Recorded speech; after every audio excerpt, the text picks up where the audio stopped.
Here's my audience.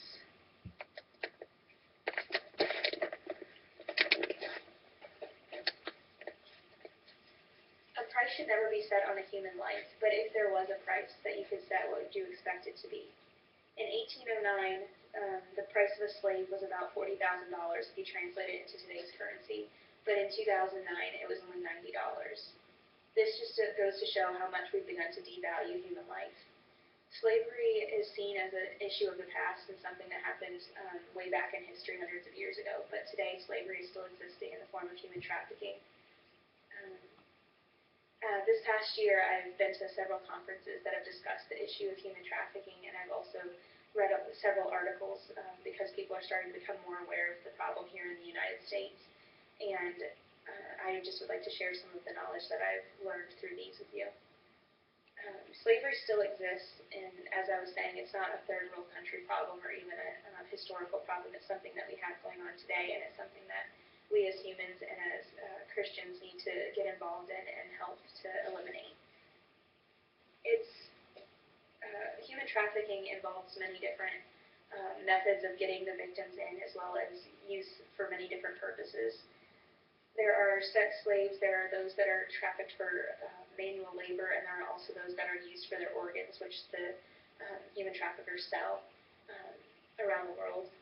They can be brought in by force, which is how we mostly think of trafficking occurring, but the victims may also know the person that abducts them, and they may be brought in with like false promises, or they may be manipulated. Many of them come from troubled backgrounds, so they're runaways and they have nowhere else to go. There is no discrimination between men and women or any ages in human trafficking. Both men and women are used in human trafficking, and all ages are used.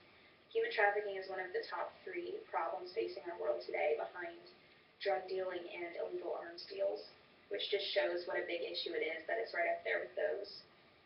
The U.S. needs to wake up to the fact that this is going on here and in our own neighborhoods.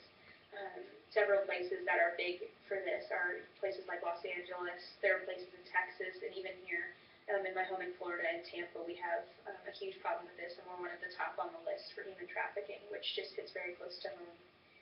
And in a typical year, 200,000 women will be will be abducted to become part of sex slavery through human trafficking.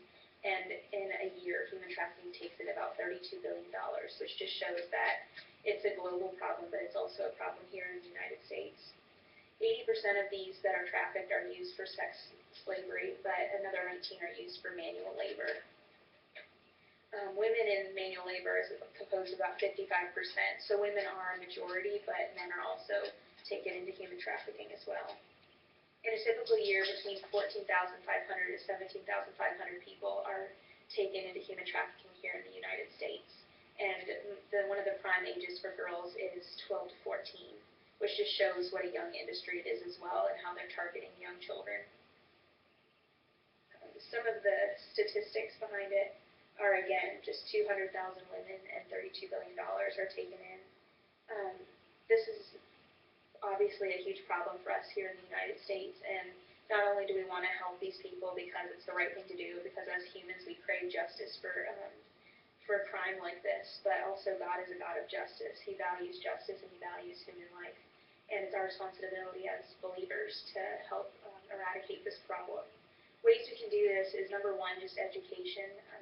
There are many sites that discuss this issue, and there are also many different organizations that put on seminars, that put on fundraisers for this problem. Education is, again, the number one thing that can be done, because most people in the United States don't realize it's an issue right now. Another way is just to get involved through recognizing red flags in people.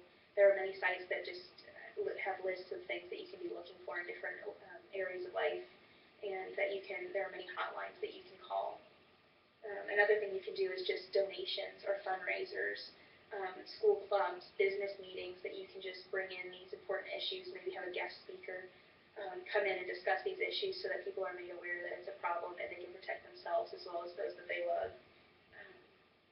Another way you can make an impact is by writing either your local, state, or federal representatives and just ask them if there's anything being done, if they're doing anything in particular to impact this, and things that you can do. Schools and business businesses could implement different courses that could help with this. One of the organizations I've heard most about is the End It movement, which is through a pastor in Atlanta, Louis Giglio, who puts on this movement. On February 27th, everyone wore a red X on their hand just to show that they were against human trafficking and to help this movement. And this year they've earned $116,000 already to help end human trafficking. So with the fact that there is still human trafficking occurring and all the statistics that we've seen, we know that we need to take some steps, such as educating ourselves and getting involved in eradicating this problem. In Psalms 106:3, it says, "Blessed are those who maintain justice, who constantly do what is right." So God expects us to be doing what is right and helping these people. And I think that William Wilberforce leaves us on a good note, which says, "You may choose to look the other way, but you can never say again that you did not know." Thank you.